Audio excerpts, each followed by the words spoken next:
what are some of those cords or tethers that are holding me to people or situations or memories or circumstances that is draining my energy. And I will set a very clear intention within to let go of that. And I can almost feel a lifting. The stronger that I get with these kind of spiritual practices, the lighter that I feel. And the more I'm able to move forward and make progress towards things that really matter to me. Welcome to Don't Step on the Bluebells, the podcast where personal healing and transformation take center stage. I'm your host, Amanda Parker, and I'm a fellow seeker on the journey of personal growth. Join me as I delve into the stories of gifted healers, guides, and everyday people who have experienced remarkable transformations. Listen in as they share their practical wisdom to enrich your everyday life. And don't forget to hit subscribe and never miss a new episode. Welcome to today's episode of Don't Step on the Bluebells. I'm your host, Amanda Parker, and today we're doing things a little bit differently than usual. So today is going to be a podcast recording with yours truly, all about the topic of spiritual hygiene. So we normally go into a bit of a conversation with our guests. In this case, I'm going to be sharing with you the importance of this topic and what it really means to me and how I use it in my life and have seen others using it in theirs. So, what exactly is spiritual hygiene? Let's just start there. There are a number of different ways that we come into the world and interact with others and just go about our day-to-day lives where we're encountering other people, we're encountering different situations. They might cause us stress. They might create excitement. They might create some sort of like attachment between us and others or different situations. So, for example, if you are going into work every day and you're getting really frustrated with this one project you're leading, or maybe your boss is treating you in a way that you really don't feel good about, and this is happening over consistent time, there's going to be an energetic exchange there. So, knowing it or not, you might be taking away things like anger or frustration. You might be feeling pissed off. You might be feeling depleted or exhausted. So, we sort of take these different emotions and feelings and energies with us back into our life. While it might seem like it's something small, when this happens consistently over time, or we're not really clear about it or clear about our boundaries, we can start to feel the effects of those different elements that we're bringing into our life. You know, it's outside the work context. It can be in relationships that you have. It can be going on the tube or the subway and someone is in a really bad mood. So it's not to say that you're always in danger, but if you're not really aware of the different energetic fields and ways that you're engaging with people around you, you might actually be taking in some things that don't belong to you and are not serving you. This can show up in so many different ways in your own life. You might be feeling depleted. You might be feeling tired. Maybe there's headaches that are coming in that you don't even notice. If there's some long-standing relationships that have been causing grief for one reason or another, you might also just be holding on to that tension or ruminating on it, or it keeps coming up in conversation, or you keep thinking about it deeper. And these are things that will take away your ability to be in your own power and to feel really grounded and centered within yourself. So the idea of spiritual hygiene is giving you tools that help you both protect your energy, and when you've come into contact with things that don't belong to you or are affecting you adversely, you have a way to release them. You also have ways to call your own power back into yourself. So there's a number of different techniques and different ways that you can do this. In this episode, we're going to talk about a few examples of when this comes up and different things that you can try out at home on your own to test out and try them out over time. I always recommend experimenting. Try something out for, 2 weeks or a month and see how it resonates for you.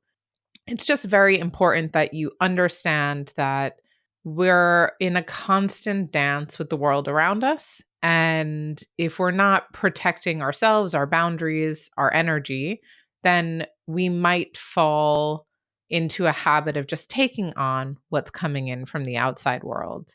In my own life, I have found that I'm really empathic. I easily pick up the energy, the thoughts, the feelings, beliefs, different things that happen around me.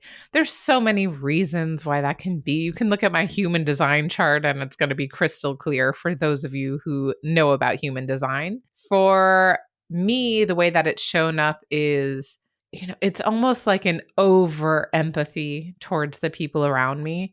I feel what they're feeling. If someone's sad, I'm sad. If someone's happy, I'm happy. If someone's in a bad mood, I pick up on it. If someone's not really being truthful or they're not aligned, I pick up on it.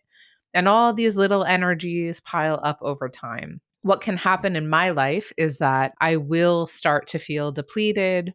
I will feel overwhelmed. I'll feel burdened. This can show up that I want to lock myself in a room for a week and don't want to talk to anyone. I can feel really frustrated if someone asks a favor of me or comes in or somehow wants my support because I already feel so depleted. And if I'm not careful about releasing everything that doesn't belong to me, then I can carry that feeling for quite a while. And you can imagine just being in that state of mind over a period of time is going to be something that really brings me down, could bring you down if you're in a similar situation. This could be, for example, I was working in a company, the last company that I worked for before I went solo and started my own business and moved into the healing realms. I had a boss who I really didn't get on with. She had expectations of me that I couldn't fulfill. I had expectations of her that she couldn't or was unwilling to fulfill. And we had a total mismatch of our energies, our desires, what we wanted from each other, what we needed from each other.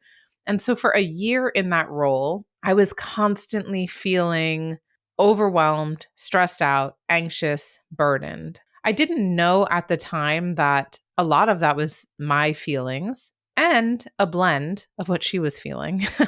So there were pieces. If she was unhappy with me about something, I would take that on, I'd internalize it, I'd carry it. Now I know that if I was able to shield myself and protect myself a bit better from taking on that energy, then I wouldn't have had to carry it so viscerally and physically. Over the course of my healing work, I've learned that setting clear boundaries, first of all, are very important, but that's a bit of a hot topic at the moment. I know we all have different definitions of what exactly that means and what that looks like, but knowing what's okay with you, what's not, understanding when you're willing to step in and help people or not, understanding what is within your limits or not. All of these are different ways of expressing boundaries. If I have a house guest in my house, I have learned that I can feel overstimulated. So I need to rest and retreat. I need to find those pockets of solitude so that I can recharge and reground and show up and be happy to have people around me. If I don't do that, I end up feeling frustrated, I feel put out, and I want to be left alone. So it does build up over time. With the boundaries in that setting, I would state very clearly I'm available on these days or at these times, or maybe schedule specific events or activities together that we can do together. And then outside that time, everyone does their own thing. Or I can say, I'm specifically not available on these days, so that I'm setting myself up that I get what I need. I'm also setting the other person up that they know what they can expect from me. Clarity is kindness. Letting people know with clarity what's okay and what's not okay is a kindness. It means that they know how to act and operate within that system so that we can have a good time. They're welcome to set their own boundaries as well. If there's a conflict, well, that's a different podcast episode. So one of the first steps is understanding what are your boundaries, what are your limits. But even before I start my day, I will practice a number of different energy protection techniques.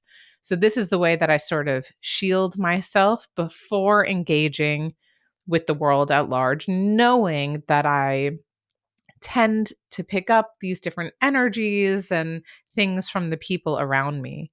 So, what I do for this is I will imagine almost a shield coming around my whole body. I see this shield actually more as a white blanket Some people will describe it differently. I've also heard it described as a cloak.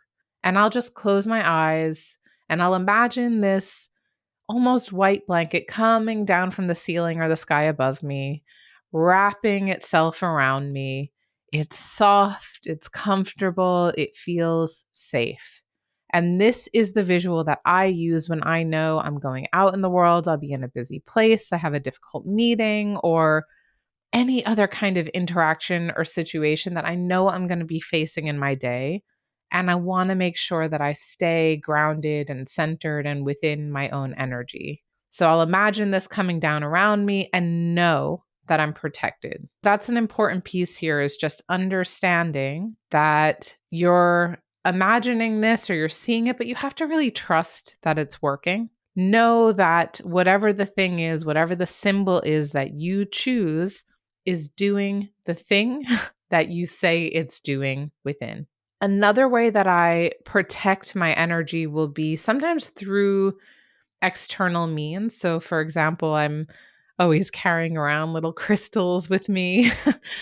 So they have different meaning. So each crystal, I mean, there's a lot of science around this and a lot of different belief systems. But for me, each crystal that I have or item that I have signifies something. So something might be related to protection or strengthening or clearing.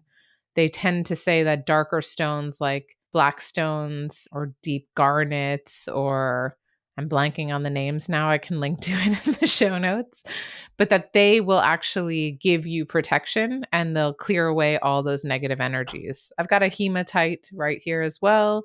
This is a stone that's well known to cleanse energies.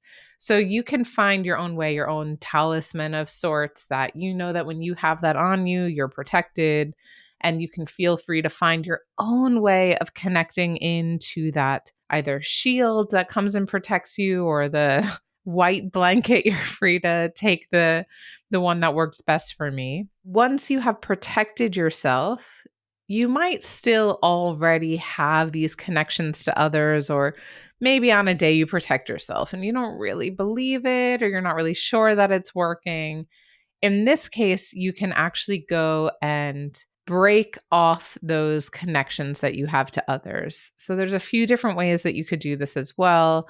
One might be that you just imagine all these cords and tethers tying you to all these different people and situations, and you can just go with a pair of scissors and cut those cords and just watch them float away from you. If that doesn't work for you, you could imagine going and standing under a waterfall and allow the cleansing water of the waterfall to just surround your whole body and wash away any of those cords or connections that are not serving you.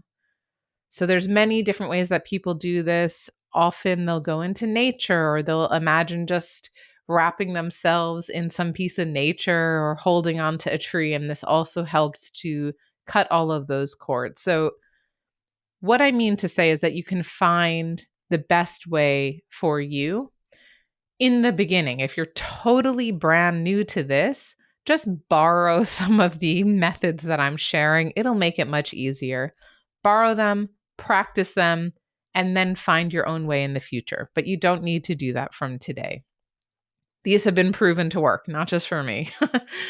So once you have cleared out those energetic cords, what happens is that sometimes we can feel a void. So let's say you've been really tethered into some relationship that's been really challenging, and you really want to let go of all that energy that's being sapped from you. You cut the cord, but it can feel almost like a void within. And in that case, you want to fill that void up. The way that I talk about this is you want to call your own power back into yourself.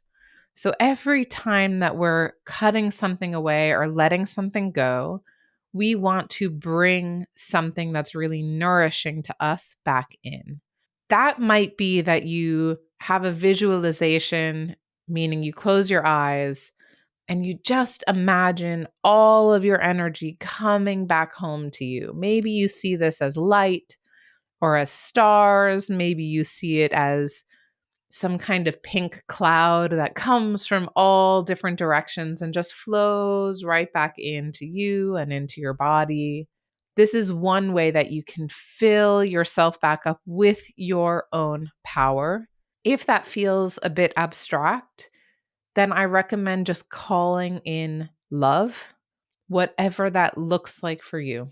Again, maybe it has a color, maybe you feel these voids and you just call in the color yellow, which for you represents this love, and just see it starting to fill into your body. You can play a bit to see what feels right, but the most important thing here is that you're setting that intention and you're getting really clear on calling that energy back in, back home to you so that you feel full, that you feel whole because you are whole.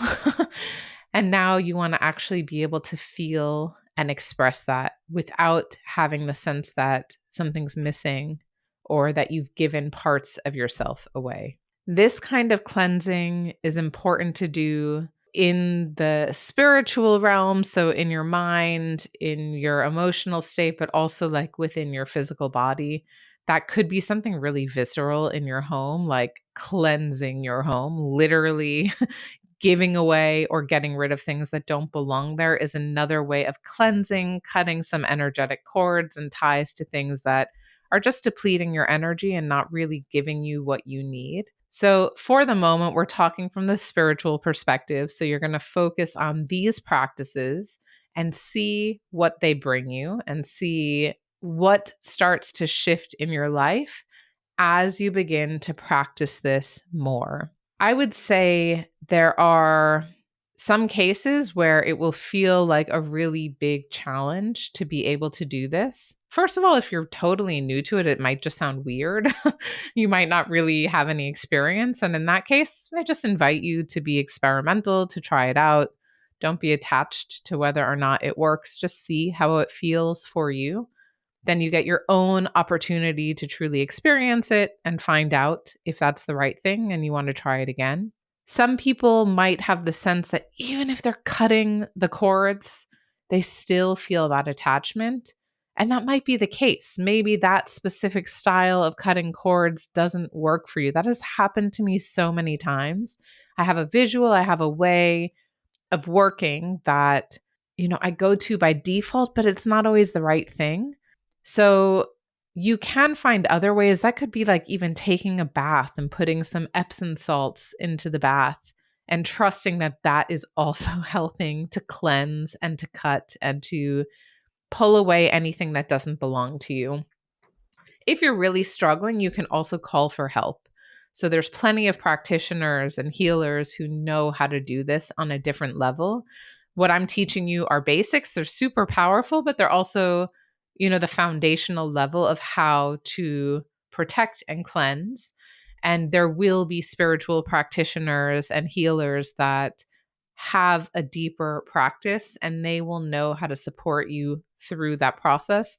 This might be through visualization, it might be through Reiki, it might be through many different types of practices that you wouldn't even expect to be able to get that benefit. I would say that if you're struggling, ask for help, try out a different method if it's not working for you. I recommend journaling about the experience so that you can really record the things that are working and what the impact is. And of course, I would say find a community, find others who are interested in doing this as well, so that you can share as you're moving along and don't feel like you're alone. I have noticed in my own life that the stronger that I get with these kind of spiritual practices, the lighter that I feel, and the more I'm able to move forward and make progress towards things that really matter to me. So I've definitely gotten into phases where I'm stuck on a problem or I believe something's not working in my life because of XYZ. And it's just like this thought pattern that keeps repeating, keeps repeating, keeps repeating. And once I'm able to recognize that, or someone else points it out to me, maybe a healer or my coach, then I can say, okay, that's not actually supporting me in any way. I'm ready to let that go. And then I can step into thinking about what are some of those cords or tethers that are holding me to people or situations or memories or circumstances that all it's doing is draining my energy.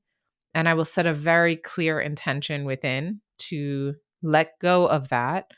And I can almost feel a lifting, like a lightness of that thing being removed. And it is a practice. It's not one and done. Like for me, I'll cut the cords and then I might still feel that connection. I have to do it again and then again and then again. So it becomes a practice of continually letting go and calling my own power back into myself. And then I feel really grounded in who I am. And I don't feel the effects of jealousy or anger or things that might be coming at me from the outside. So, for anyone who is listening to this and might be wondering what the best path forward is, I want you to know that there's no specific right or wrong answer, that all of these different practices exist because everyone has different ways of doing things that work for them. And it's up to you to try and find what works best for you. So I can give you suggestions and tell you what I think helps and also what has worked in my own life. And now you can take that and go as an explorer and find what's going to be the best way forward in your life. And then note the progress and decide if that's the way that you want to continue. So the very first step is decide on a method that you want to try out. Maybe that is the cord cutting. Maybe that's standing under a waterfall. Decide on the way you want to call your power back to you, if that's seeing that pink cloud or seeing stars coming back home. And then think of the way that you want to maintain this. So, is there a specific ritual that you want to create at the end of the day, at the beginning of the day, and give yourself the opportunity to practice it? Small steps. Baby step is just go under the shower and clear the energy.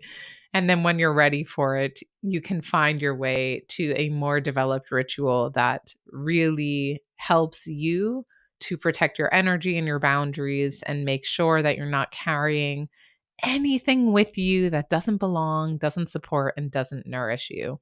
This was the first of a series of mini episodes that will be coming in the future. So, interspersed with our regular conversations with incredible healers, sharing some of those spiritual and energetic tools and wisdom that I've picked up along the way in my own journey, and also what I use with different clients that I work with that have been the most impactful.